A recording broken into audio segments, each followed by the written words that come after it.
Deus, eu acho que eu levanto uns 2 quilos mais gorda.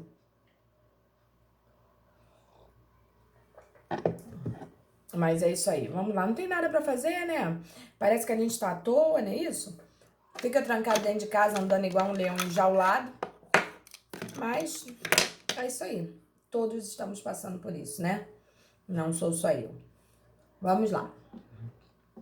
O denominado período humanitário transcorre durante o lapso de tempo compreendido entre 1750 e 1850, tendo seu apogeu no decorrer do humanismo. Esse período foi marcado pela atuação de pensadores que contestavam as ideias absolutistas. Então vocês reparem que esse período humanitário aí começaram a surgir pessoas com mentes diferenciadas. O que seriam pessoas com mentes diferenciadas? Pessoas que pensavam por um outro ângulo, pessoas que pensavam com a mente mais aberta, diferentemente daqueles que acreditavam no castigo pelo castigo, né? Na arbitrariedade, que pensavam simplesmente em ferir aquele que tinha ferido. Então, em verdade, começou-se a perceber, né, que essa cultura de agressividade, de violência, de arbitrariedade, ela tinha que sofrer uma mudança. E foi exatamente isso que o período humanitário implementou na mente das pessoas. Começaram a surgir pensadores, né, que vocês vão identificar alguns deles muito facilmente, e vocês vão ver que eles tiveram uma influência enorme na nossa história, né, principalmente naquilo que a gente atua hoje, que é o direito. Então a gente tem que se ligar nisso, porque se vocês observarem, tudo que gera a pessoa a pensar alarga a mente e, obviamente, cria pontes, né? Vamos lá.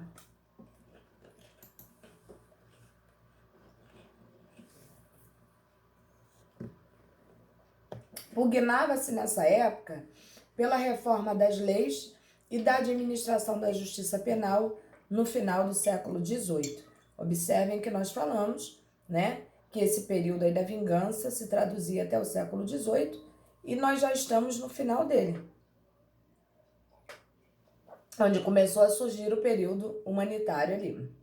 Os povos estavam saturados de tanta barbárie, sob pretexto de aplicação da lei. Usava-se como justificativa, né? Você está sendo punido por isso, porque você fez uma grande besteira, e as pessoas que aplicavam a sanção se aproveitavam da situação para poder se beneficiar, sacrificando o outro. Por isso, o período humanitário surgiu com uma reação às arbitrariedades praticadas pela administração da justiça penal e contra o caráter real das sanções. Por quê? Começou-se a se pensar, porra, será que a sanção realmente que é aplicada é justa ao fato delituoso que a pessoa gerou? Será que essa pessoa que está aplicando essa pena aí não está se utilizando de meios e subterfúgios simplesmente para praticar uma vingança pessoal? Ou o fato de eu não ir com a sua cara, né? Esse termo tão feio que a gente utiliza, né? Ah, eu não vou com a sua cara. O fato de eu não ir com a sua cara não levava em conta, entendeu? A quantidade de pena que eu aplicava em você? Por que a gente fala isso? Porque não existia um direito penal escrito que balizasse tudo isso. Ah, para o roubo a pena é X, para o furto a pena é Y. E isso realmente as pessoas tiravam da cachola, né? Tu roubou hoje. Hoje eu vou fazer o seguinte, vou arrancar tua mão. Aí outra pessoa rouba amanhã, não é a mão que a gente arranca. Ah, não, faz o seguinte, ó, tira um pedaço do nariz, entendeu? Manda matar o pai, mata o pai dele também. Entendeu? Então, vocês percebam que não existia uma igualdade no apenamento, assim como não havia proporcionalidade, né? Os escritos de Montesquieu, Voltaire, Rousseau, D'Alembert e o cristianismo foram de suma importância para o humanismo, uma vez que construíram o próprio alicerce do período humanitário. O pensamento predominante na época, ia de encontro a qualquer crueldade e se rebelava contra qualquer arcaísmo do tipo. Homens, resistes à dor e sereis salvos. Olha que coisa fantástica, né? E a gente acredita. Bom, aí vem fases e influências do período humanitário. Eu tenho certeza que para vocês que são jovenzinhos, pelo menos muito mais jovenzinhos do que eu, esse período aí esteja na mente de cada um de vocês. Por quê, gente? Porque esse período ali, não sei se vocês já ouviram falar, na filosofia das luzes, no período iluminista. Tenho certeza que vocês estudaram isso há muito menos tempo do que eu, né? Então vocês podem estar dando aula, vão bancar um show aí pra mim. E é exatamente nesse período aí que as coisas começam a mudar verdadeiramente de figura. O século XVIII é o século das luzes, ou do iluminismo. Esse conceito evoca, antes de mais nada, a luz da razão. Quando a gente fala em luz da razão, não é eu tô certo e você tá errado. A luz da razão quer dizer a luz do raciocínio, onde as pessoas racionalizam mais para tomar certas atitudes e gerar certos entendimentos, entendeu? É o raciocínio, é o racionalizar, entendeu? Então por isso é conhecido como a luz da razão. Entendia-se, inclusive, nesse período aí, que a ignorância, ela travava uma batalha muito grande com as trevas, né? Porque a ignorância era a interpretação da própria falta de luz, né? Era como se a pessoa estivesse no escuro. Você não detém conhecimento, você não detém entendimento, então você está no breu, você está apagado. Era assim que era encarado nesse período. O raciocínio humano seria o meio de atingir o progresso em todos os campos: científico, social, político, moral. Por contraposição, os autores identificavam nessa época a ignorância com as trevas. E se nós pararmos para analisar, é mais ou menos assim que funciona, né? Observem vocês que quanto mais ignorante o ser é, mais ele passa uma sensação de felicidade ou uma falsa felicidade. Por quê? Porque se eu olho para a televisão e não entendo da política, é muito melhor eu virar e falar: deixa pra lá, Deus provém, Deus resolverá tudo. O homem não pode resolver nada, mas Deus está vendo. Joga pra cima que Deus segura, joga nas mãos de Deus. E isso, se a gente parar para analisar, não desfazendo de Deus, porque a minha fé é muito grande, mas toda pessoa que não tem um entendimento muito vasto, ela tem essa tendência a pegar o problema e desfazer dele para que alguém resolva. Isso é natural. Nossos avós eram muito assim, nossos bisavós eram muito assim, porque não tiveram a mesma oportunidade que nós. Em contrapartida, a pessoa que tem a luz do conhecimento, ela consegue entender certos fatores, mas cada vez mais ela se questiona e no fundo, isso acaba gerando até uma certa tristeza, porque a gente consegue enxergar situações e fatores que a pessoa que é ignorante, e quando eu falo ignorante é no sentido de ignorar, não conseguiria com facilidade. Isso gera tristeza realmente, né? Que a gente consegue enxergar e entender as coisas como verdadeiras são, né? Então vamos lá. Nos séculos 17 e 18, o pensamento que predominava era de que o homem deveria conhecer a justiça. Essa época, porém, foi marcada pela expansão da burguesia, classe social que comandava o desenvolvimento do capitalismo. Mas nem tudo era belo e tranquilo. Havia um grave conflito de interesse entre os burgueses, que era uma classe emergente, ou seja, que estava em ascensão, né? Estava saindo daqui para cá, e a nobreza, que já estava aqui. E quando nós temos uma classe emergente que está saindo daqui para cá, a gente começa a incomodar quem já está aqui, né? Uma questão de ego, de vaidade. Mas existe. E aí começaram alguns conflitos. Surgiu, então, um sistema de ideias que deu origem ao liberalismo burguês.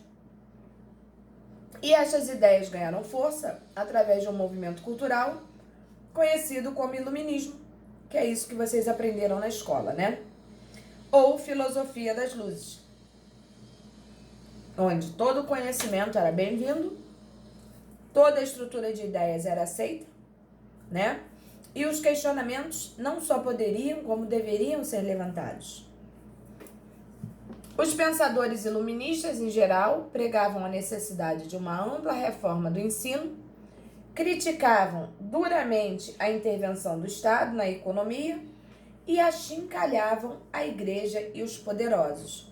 Por que achincalhavam a igreja e os poderosos? Porque aquilo que ninguém conseguia enxergar contra a igreja e contra os poderosos, aqueles que vieram pensando, né, raciocinando, conseguiram enxergar brilhantemente. E viram que realmente existia uma situação totalmente arbitrária e ilegal relativa ao comportamento daqueles que só praticavam a perversidade, né? Todos os atos praticados por eles eram simplesmente para resguardar o seu próprio poder. Tranquilo isso aí? Tá dando para todo mundo pegar direitinho?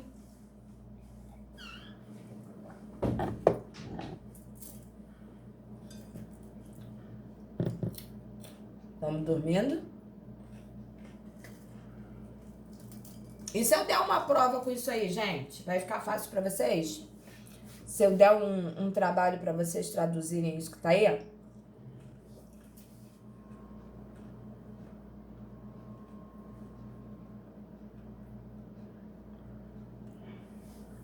Ok. Vocês fiquem de olho no Sigu essa semana, que provavelmente eu estarei colocando alguma coisa para vocês. Até o final de semana, creio eu que já esteja lá.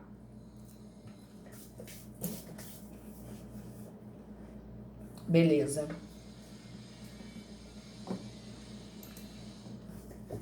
Bom, dando prosseguimento aí, Deus foi encarado como expressão máxima da razão. Estamos nós falando de Deus de novo, né? Porque, em verdade, gente, a religião tem um peso muito grande. A fé, então, nem se fala, tá?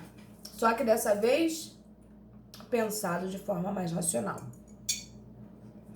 Bom, legislador do universo, respeitador dos direitos universais, da liberdade de pensar e se exprimir, era também o criador da lei, a qual, no sentido expresso pelo filósofo iluminista Montesquieu, era a relação necessária que decorre da natureza das coisas.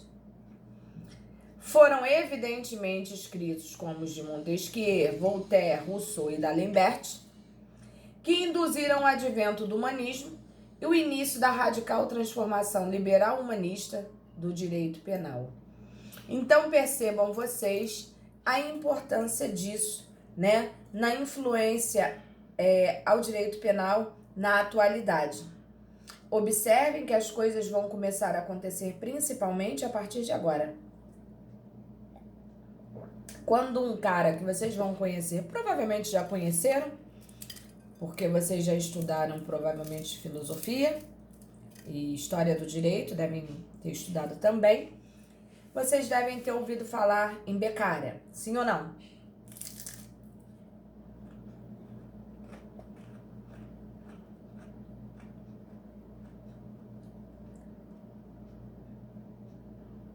Não?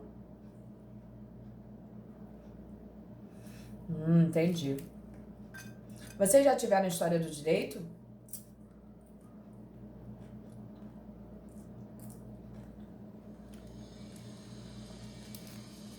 Filosofia, sociologia?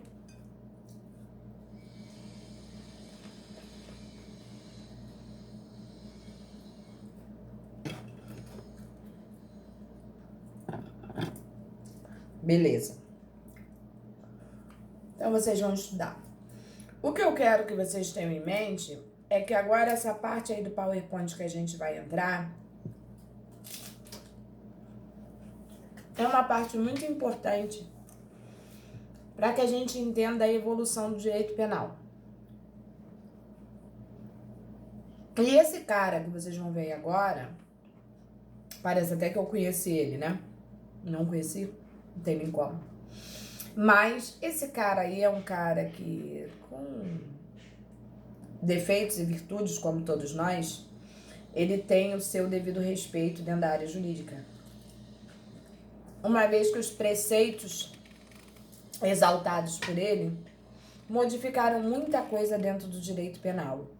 E não a nível Brasil só não, tá, gente? A nível mundo. Olha a importância disso. Olha o peso disso.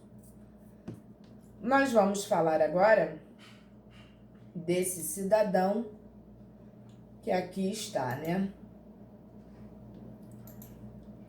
Os pensadores iluministas supracitados em seus escritos trouxeram à tona uma nova ideologia, o pensamento moderno que repercutiria até mesmo na aplicação da justiça. A arbitrariedade se contrapôs à razão.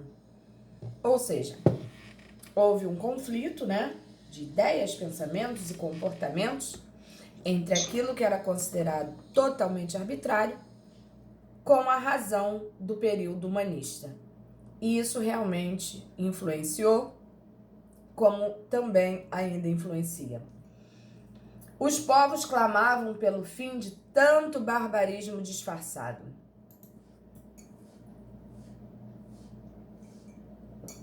Aí é que a gente vai conhecer o cara. Em 1764, imbuído dos princípios iluministas, ou seja, da filosofia das luzes, da razão, do raciocínio, né, do estudo, da inteligência, César Bonezana, Marquês de Beccaria ou Beccaria, fica a critério de vocês a terminologia, né?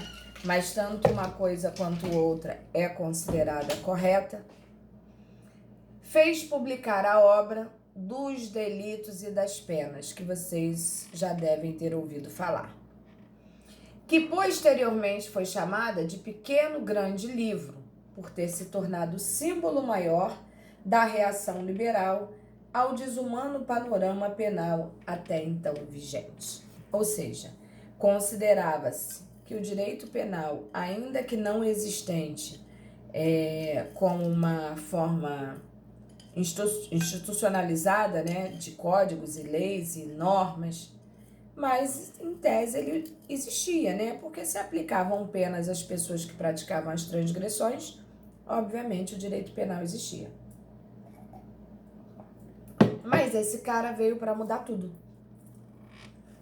E ele implementou certas ideias que são respeitadas até os dias atuais, como eu falei, não só no Brasil, mas no mundo todo. E eu peguei alguma dessas ideias para que vocês viessem a conhecer quem é ele e a motivação do porquê o direito penal se utiliza até hoje dos preceitos de Beccaria.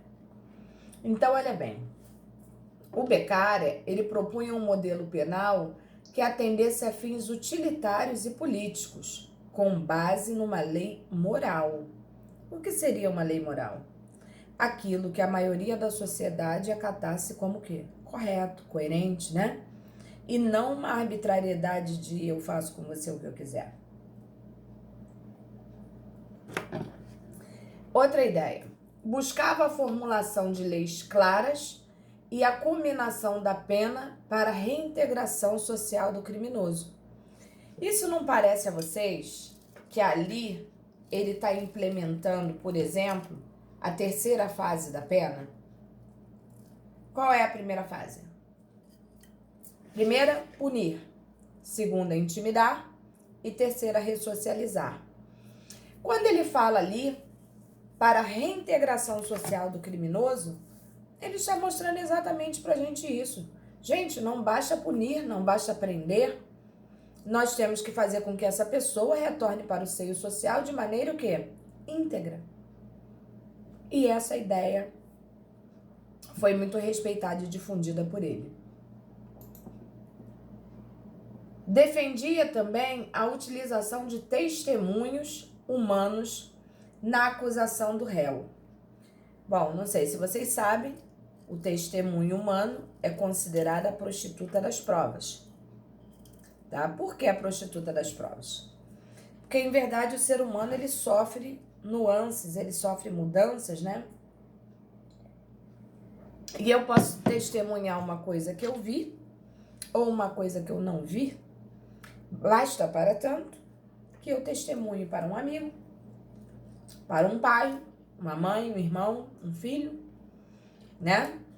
E a gente acaba sofrendo essa influência do juízo de valores. Não tem jeito. Por isso que o testemunho humano é considerada a prostituta das provas. Mas, ainda assim, é melhor e mais válido do que não ter testemunha nenhuma, não é? Os juristas deviam prender-se à letra da lei e não executar interpretações arbitrárias, que era verdadeiramente o que acontecia, né? Não existia um livro, né, um código, onde eles pudessem ir lá e olhar qual era a lei a ser aplicada àquela situação ali. Bom, as penas deveriam ser proporcionais e conforme a lei, a fim de se evitar a violência desenfreada contra o cidadão. Aplicar-se-ia as penas somente quando houvesse necessidade para a manutenção da ordem social. Não sei se alguém aí trabalha no judiciário, mas se trabalha, esse termo aí já é muito difundido, em regra, nas sentenças praticadas pelos juízes de direito na área criminal. Para a manutenção da ordem social, indefiro o peticionamento da defesa, uma vez que o réu fulano de tal não possui condições, aí ele vai explicar, né, de ir para a rua porque vai efetuar uma verdadeira catástrofe, né, uma desgraceira só, e para manter a ordem social a gente mantém ele preso, entendeu? É assim que funciona. Então observem que até em dias atuais isso acontece. E a gente percebe que a influência dele foi gigante, né? Bom, sua obra inspirou reformas jurídicas, entre elas a abolição da tortura, que no Brasil já não aceita-se essa pena há muito tempo, né? E da pena capital em diversos países. No Brasil também não aceitamos, uma vez que o bem mais tutelado constitucionalmente é a vida, tendo a aprovação de grandes nomes como o de Voltaire. Sua obra é usada até hoje para uma compreensão da história do direito. Por isso que eu estou falando para vocês que vocês provavelmente ou vão estudar ou já estudaram sobre Beccaria, né? Porque realmente ele teve uma influência, uma participação assim gigante naquilo que a gente chama da história do direito, principalmente naquilo que se insere o direito penal.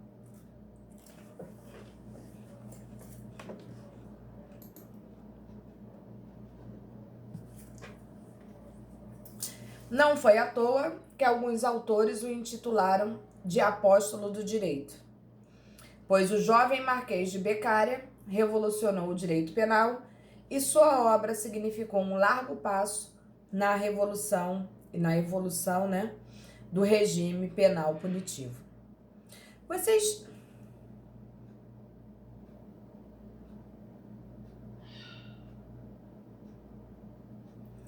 Olha, eu diria para você, minha princesa, que ele gerou uma influência gigante em todo o sistema jurídico, muito mais até no criminal do que em qualquer outra coisa, entendeu, Fabiana? Então, estudar alguns conceitos de Beccaria dentro da criminologia, eu não tenho dúvida de que estudam. É uma história até bastante interessante. Entendeu? Provavelmente vocês embarcarão na questão aí das próximas aulas de vocês, né? Como a colega falou ali, né? Filosofia estamos tendo ainda. Bom, chegamos aqui na escola naturalista. Eu vou parar o nosso material aqui, tendo em vista que são 11h30. Por quê? Eu gostaria que vocês marcassem aí que nós paramos na página 53.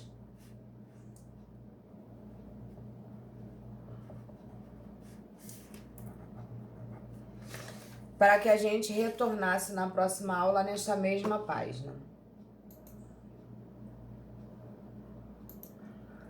Por quê? Porque eu vou fazer agora uma chamada com vocês. Ah, o Márcio Bonfim, eu não tinha dúvida disso, entendeu? Eu tinha certeza que alguma coisa vocês já tinham passado dentro do conhecimento. É porque realmente a gente vai esquecendo, né? Eu vou fazer uma chamada com vocês, mas antes de fazer a chamada, eu gostaria de falar para vocês um pouquinho sobre a nossa avaliação. A nossa avaliação vai ter, como eu já falei para vocês, acho que eu comecei a falar na aula passada, vai ter um critério bem, eu diria assim, justo, né? Porque a ideia de uma avaliação não é dar 10 para todo mundo, mas também não é dar 0 ou 1 para todo mundo, e sim avaliar o aluno por formas de critério. E como a gente não está na atual conjuntura podendo juntá-los para a produção de uma prova, eu vou ter que arrumar meios de avaliá-los, né? E eu tô contando com tudo, a verdade é essa. Eu tô contando com participação, eu tô contando com presença em aula, eu tô contando com as prováveis atividades que eu vou passar para vocês, algumas de pesquisa. Eu não vou passar nada muito cansativo para vocês, porque eu vou tentar ficar passando o tempo todo uma forma de material para avaliá-los. E eu gostaria que vocês entendessem, que vocês se comprometessem com todas as formas de avaliação. E qualquer dúvida que vocês tenham, vocês, por favor, cheguem a mim, perguntem, eu estou disponível, entendeu? Podem falar comigo, eu não tenho o menor problema em parar para ouvi-los. Inclusive, eu queria perguntar a vocês o que os outros professores estão atuando a nível de avaliação para vocês. Como é que eles estão introduzindo essa avaliação na vida de vocês? Só para que eu tenha uma base.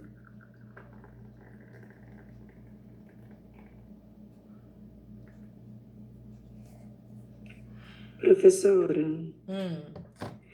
então, ontem, inclusive, o professor Lázaro fez a mesma pergunta sobre como está sendo essa questão para avaliar a gente.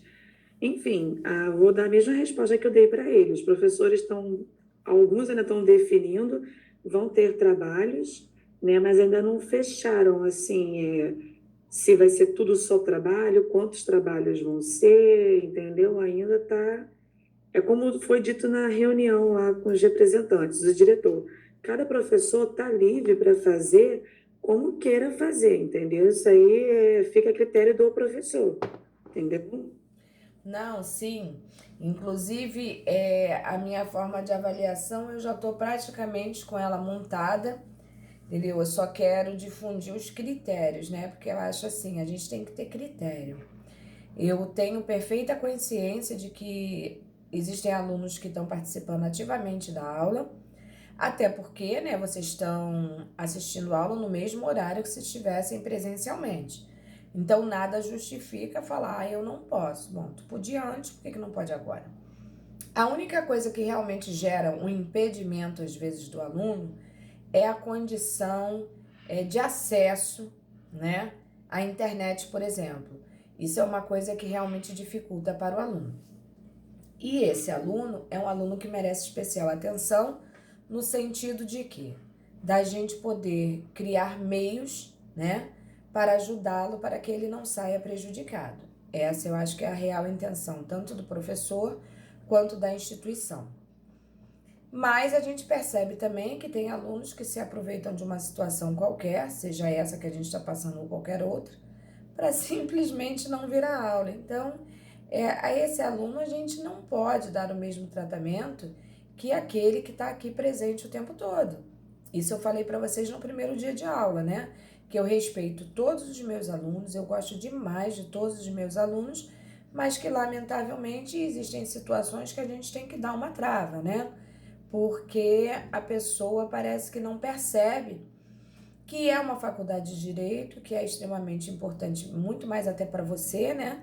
Que tem que adquirir o conhecimento, que está pagando uma coisa tão cara, né? E que realmente você tem que valorizar. Então é essa chamada que eu dou a vocês. Qualquer, na matéria da professora Lohane, vai ter prova e trabalho. Mediação e arbitragem. Esse material da professora Lohane, que ela fala prova, ela vai passar um questionário para vocês fazerem, é isso?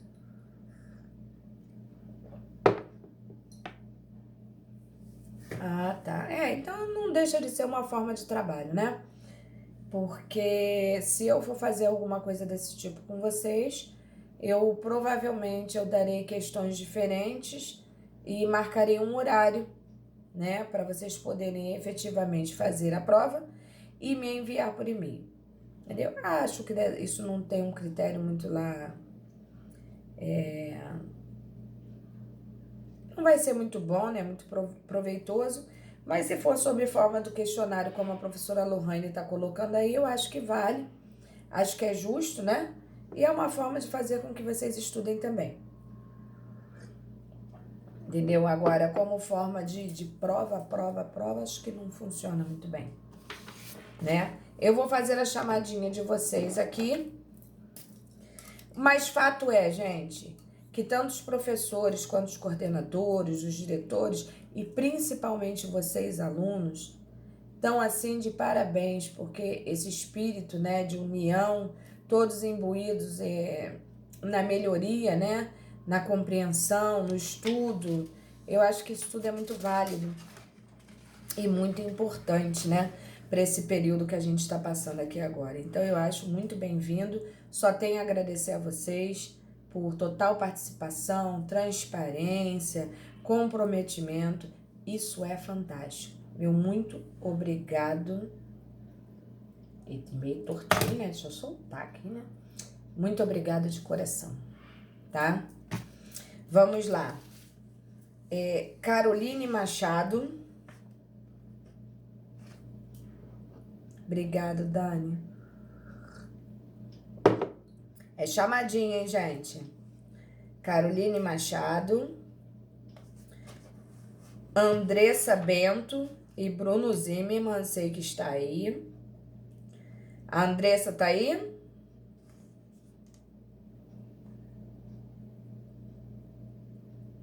Andressa. Brian Simas. Camila Morgado. Gente, se quiser falar presente pelo áudio, pode falar, porque é tão rápido. Daniele Regina. Eric de Souza.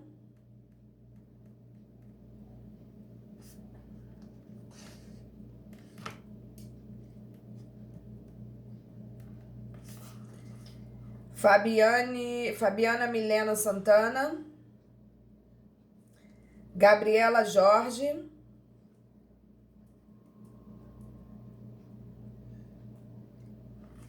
Gabriele Medeiros.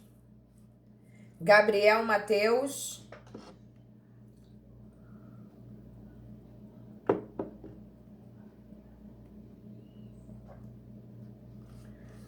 Gilmar de Paiva. Giovana Martins.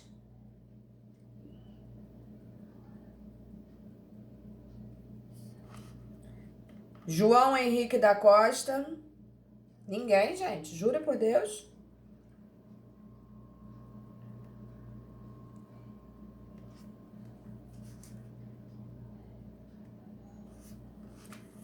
Joyce Kelly. Júlio César de Jesus.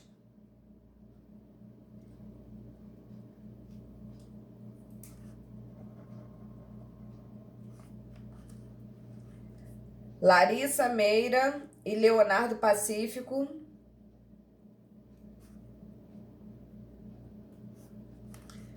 Letícia de Oliveira e Maria Eduarda.